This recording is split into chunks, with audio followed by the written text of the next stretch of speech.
sets you up to be more of a proactive organization as opposed to being reactive when it comes to cyber threats. Hello and welcome to the very first episode of your Cyber Threat Intelligence podcast. Whether you're a seasoned CTI expert, a cybersecurity professional, or simply curious about the digital battlefield, our expert guests and hosts will break down complex topics into actionable insights. On this episode of Season 1, our host Pedro Kertzman will chat with Mary D'Angelo, who is a cyber threat intelligence solutions lead at Filigran, dedicated to helping organizations integrate actionable threat intelligence across silos. She emphasizes the need for a top-down cultural shift to demonstrate threat intelligence's ROI to executives. Focused on dark web threats and ransomware attacks, Mary is a strong advocate for democratizing intelligence sharing. Over to you, Pedro. Mary, thank you so much for coming to the show. It's amazing to have you here. Yes, thank you so much. I'm so excited to be here with you today. One of the main reasons I'm super excited to have you on the very first episode is because of your role. If I heard it correctly, part of it is to democratize CTI, right? Yeah, definitely. That's awesome. And how did you end up in this role in the first place? It's interesting how I got to this point, because if I looked back 10 years from now, I would have no idea what even democratizing threat intelligence means, let alone I would be here championing it. But my background actually isn't in cyber at all. So I came from a business communications marketing background. Mm-hmm. But I was first recruited to work for a cybersecurity company. So that was when I firstly got into the cyberspace and working with, practitioners, analysts, as well as like C-levels of organizations of all different sizes. And after work, I was working for a company for Darktrace for a couple of years. And after working there, I got recruited to work for a company that specialized in purely dark web threat intelligence. And so that brought me into the CTI world, mm-hmm. with an emphasis on dark web threat intel. And that was so eye-opening for me. It was an extremely exciting time for me as well, because it was a way of, so often when it comes to cybersecurity, people are so reactive, right? It's like, mm-hmm. when an attack happens, then incident response team responds, and but what I loved about this company that I was working for was they were all about, shifting left on the cyber kill chain. So, if you're familiar with the cyber kill chain, mm-hmm. it's the stages that a threat actor takes in order to achieve their objective. And where most security teams were focusing on was like stage 2 or 3 or 4, whereas CTI was like, no, we need to shift as far left as possible. And as they would say, far left, left of boom, because they use a lot of military terminology in the CTI world. And so that was so amazing. I expressed a lot of interest with the company I was working for. And so they led me down more of a technical path. So mm-hmm. they did a ton of training for me to work, not only to do investigations within the dark web, understand how the dark deep web work, how it's like criminal underground for threat actors, and the importance of monitoring it. Mm-hmm. And it was only until I was with him for a couple of years, but it was only until I was at an event, and at this time, it was, I think a year or so ago, Lockbit, the ransomware group, was going crazy. They were targeting majority of hospitals in America. Mm-hmm. And to me, it's one thing when you're targeting hospitals, and it's another thing like when you're targeting like insurance firm and financial firms, right? Because there's real lives at stakes when you're focusing on hospitals. And some of these ransomware groups were very very malicious. Like they were going after children's hospitals. Yeah. And so the stakes were much higher. And I remember because we were monitoring the dark web and we were receiving notifications of the movements of these threat actors, I remember seeing so many initial access broker selling credentials for hospitals like every single day. And so how sort of the part of their process of how they work, or one of the TTPs is like someone gains access to a hospital, maybe through insider threat. They take that information, they sell it on the dark web, but they're very, very vague of the information they have. So if they have some type of private credentials, they won't name the hospital. They'll say like the area of the hospital, the revenue size of the hospital. And so if you are that hospital, oftentimes they don't have threat intelligence teams. And if they do have a threat intelligence teams, it's so hard for them to like sift through all this intel, right? Because we get alerts constantly. And so it got to a point where I think in this particular example, Dark Sol was the name of the initial access worker who was just selling all of these credentials, which then were purchased by Lockbit or other ransomware groups who then used it to exploit and attack these organizations. And I just remember seeing all of this intel out there, and there was absolutely nothing we could do about it, right? It was just like, it's just like, what's the example? It was like you see a train about to crash, and like you're on the sidelines and there's nothing you can do but just watch it crash. And so that kind of brought me more into, okay, there needs to be a shift here in terms of how we share threat intelligence, and I think, and I will say it has over the years, I don't want to say that, it's sharing threat intelligence has been, hasn't been great, because it has been. It's changed so much, especially within the past 5 to 7 years, especially, with the involvement of ISACs, various government agencies that help with it, and also private firms that set up their own communities for threat intel sharing. So that's kind of, after going through that, it kind of led me to Filigran, where I work now as a solutions lead. And it was awesome. It was like, it seemed like all the stars aligned, because Filigran was exactly what I was looking at. They were all about, the CEOs, all about democratizing cyber threat intelligence.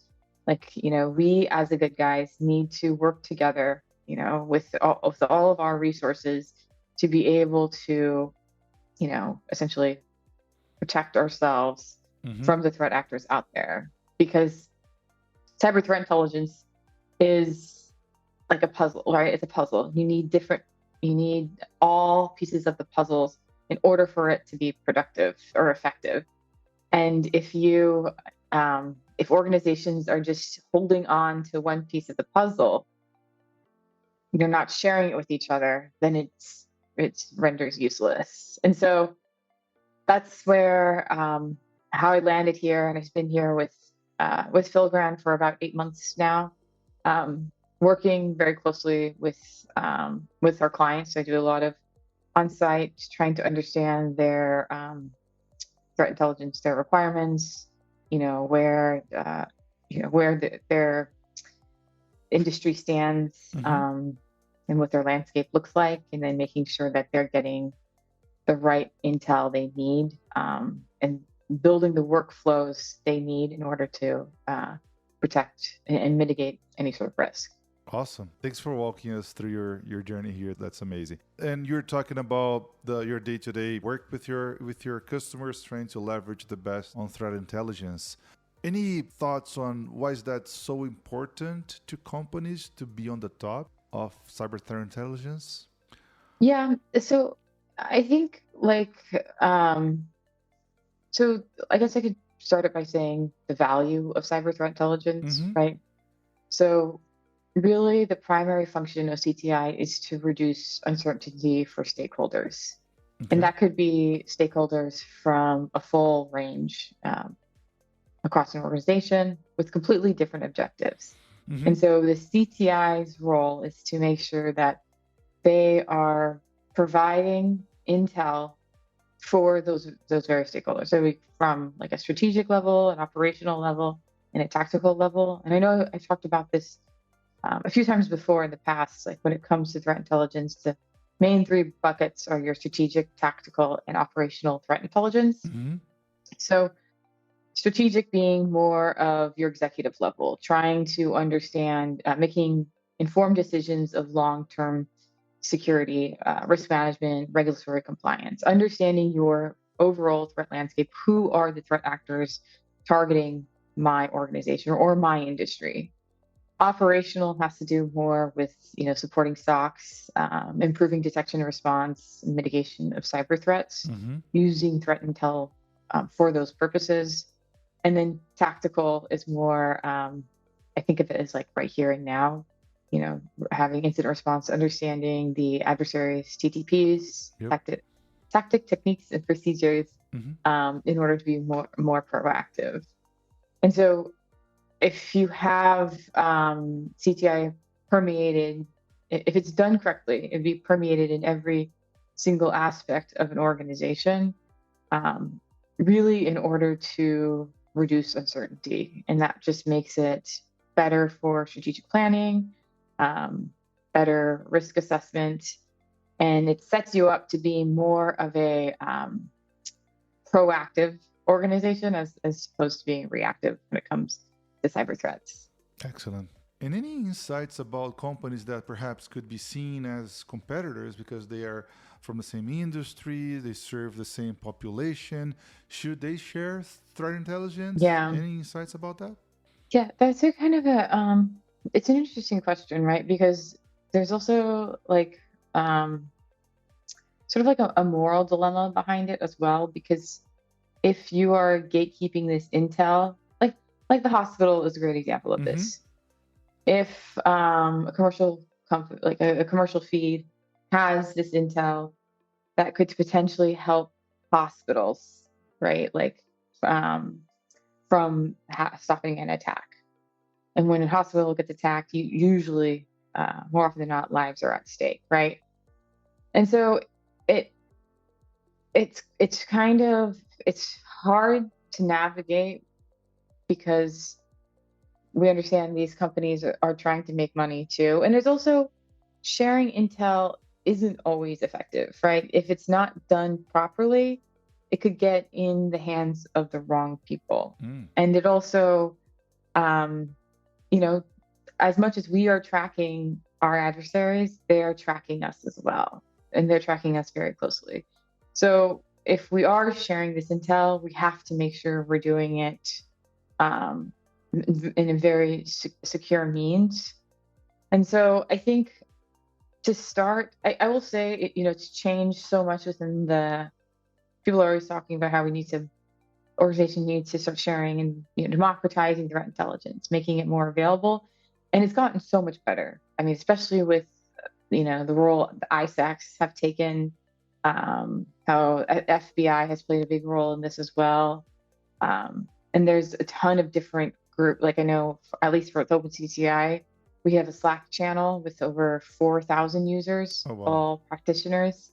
And that is to, a big part of it is to share intel amongst various, like different oil and gas firms to share with other oil and gas firms. So in that sense, if they have, let's say, like a commercial feed, and I've seen this before where like a large oil and gas firm will receive like commercial feed of saying this, this oil and gas firm is being targeted.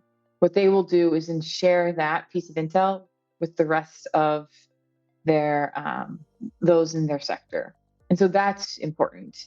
So I don't think the onus needs to be on the commercial threat intelligence firms Mm-hmm. that they need someone to be sharing this out. I think if it's done correctly, it'll eventually get to the right folks. But also Ben talks about the timeliness of intel, right? Mm-hmm. Intel, a big important aspect of intel is the timeliness of it, right? If it's even a day too late, it's rendered useless. And so that's also another factor that plays into it. Got it. Do you think it would be fair to say that when building a CTI program, for example, companies should, at the very beginning, think about how they could potentially share information with their peers in case they receive any relevant CTI information that actually shows them one of their peers is being targeted, so they know the channels, how to share that Hmm. information instead of running, screaming, and trying to find the right person to share that information. Yeah, I was on that side too. I think I was when I was working for the dark web threat intelligence company. There would be times when I saw there was like a major airline. Someone had I forgot the type of access this initial access broker was selling Mm-hmm. for this airline, but it was just out there. But they didn't, and of course, threat actors are incredibly sneaky about how they put this information out there. So if you are an airlines and you're only monitoring your name of your company, you would totally miss this piece of intel Mm-hmm. because the threat actors are sneaky, and so they'll just put like the revenue size of the company, where the company is based. And so since I came across that piece of intel, and I was like, okay, this is huge. This is something we need to share. I just reached out to the cybersecurity team, the CTI team, at the airline, letting them know about it, and they were so taken by surprise with it. That's just one example. There are, again, with the ISACs, really, really plays a huge role in this. There's a ton of different communities out there that you can join.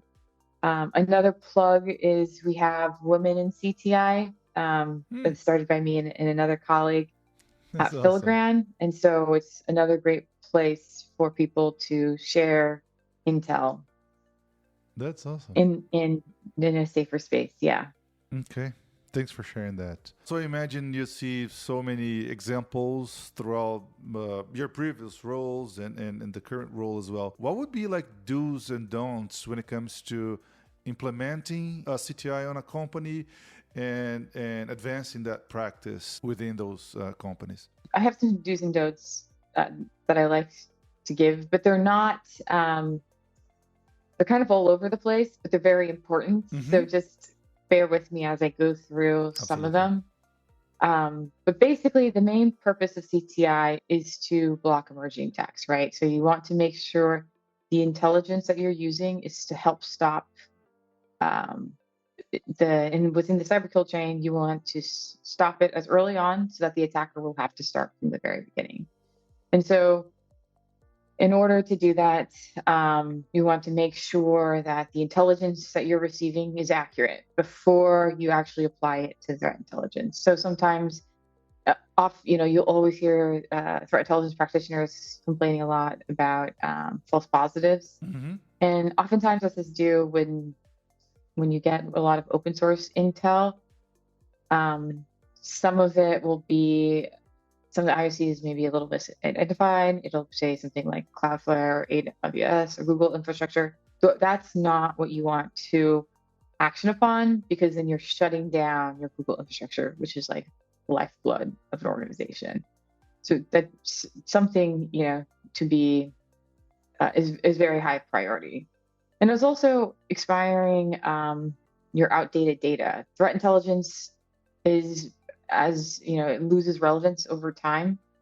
And so you want to ensure, your firewall security systems don't rely on stale IOCs. Mm-hmm. So making sure you're cleaning through it. I know I have some clients that do it on like a couple months. I think like if by like a couple months they go and they clean through it. Some even sooner than that. So it just depends on how your organization is structured.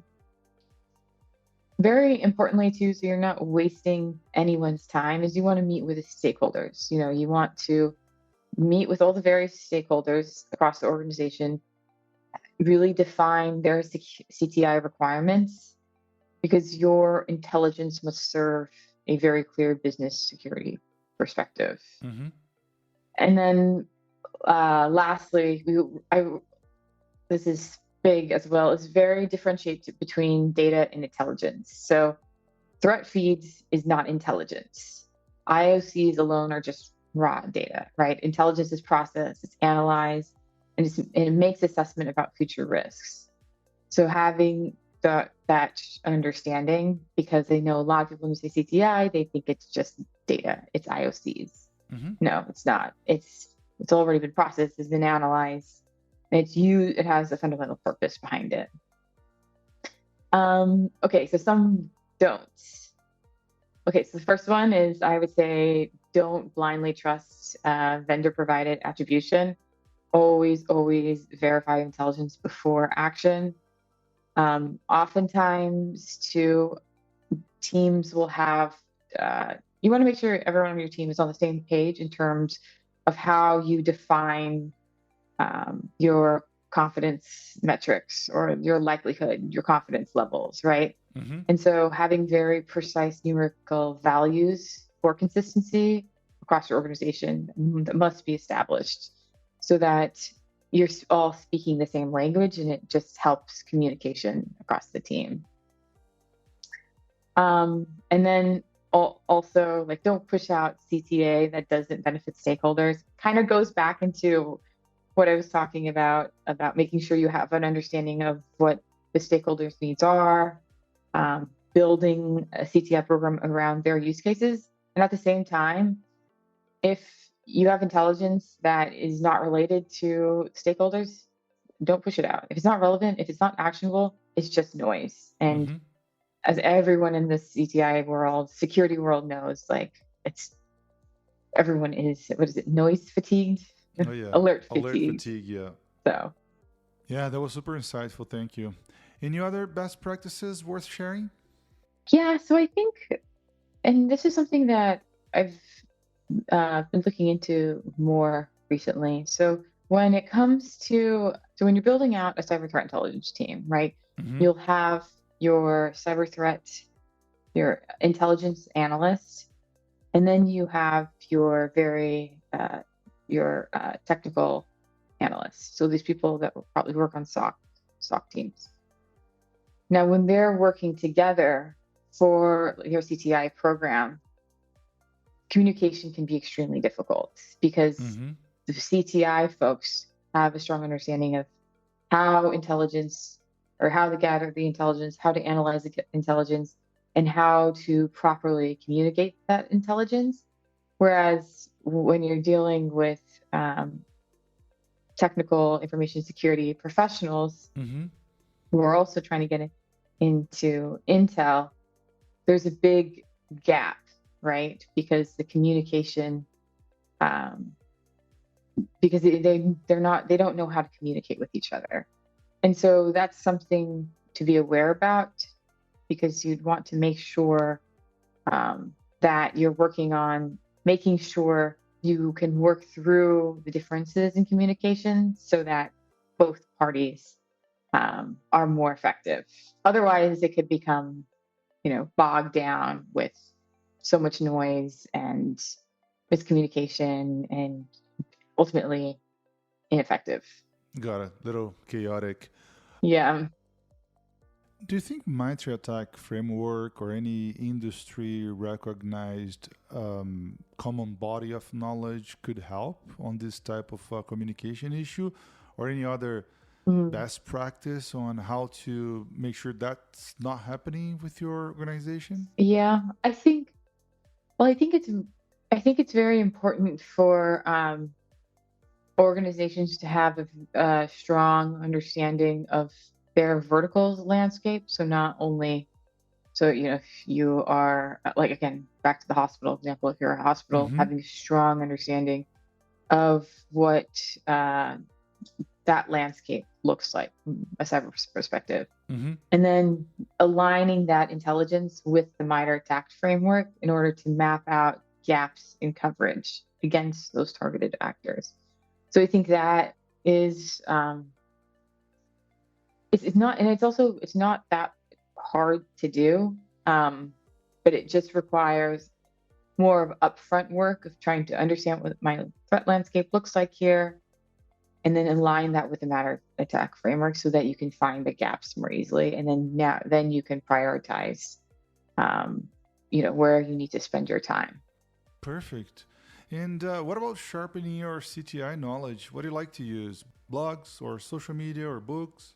Yeah, so there is this saying in the CTI world that if it's already printed, if it's already booked, then it's out of date.